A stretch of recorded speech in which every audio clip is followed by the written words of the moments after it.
નમસ્તે મિત્રો, હાલ એક મોટા સમાચાર આવી રહ્યા છે મિત્રો. એસી બોમ્બની જેમ ફૂટી રહી છે. કારણો જાણીને ચોંકી ઉઠશો, ખબર તમારા કામની છે.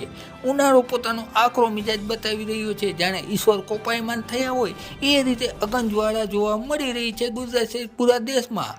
હાલના સમયે સામાન્ય માણસને ગરમીથી બચવા એસી કુલરનો સહારો લેવો પડે છે, પરંતુ એસી વાપરતી વખતે થતી ભૂલો નુકસાનકારક સાબિત થઈ રહી છે. પહેલું કારણ જોઈએ તો એસી દિવસ રાત ચાલુ રાખવું મિત્રો. રાત દિવસે શું ચાલુ રાખવાથી બહારના કમ્પ્રેસર પર ગરમી અને તાપમાનનું ખૂબ જ દબાણ આવે છે. બીજું કારણ જોઈએ તો એસી ચાલુ રાખવું અને રૂમ અથવા ઓફિસનું બાયણું ખુલ્લું રહેવું, જેના હિસાબે ગરમ અને ઠંડી હવાનું મિશ્રણ થાય છે. આ ઉપરાંત એસીમાં ધૂળ કચરો વધુ પ્રમાણમાં જતો હોય છે. ત્રીજું કારણ છે બહારનું યુનિટ એટલે કે કમ્પ્રેસર પાસે 2 ફૂટ જેટલી જગ્યા પણ ના હોય.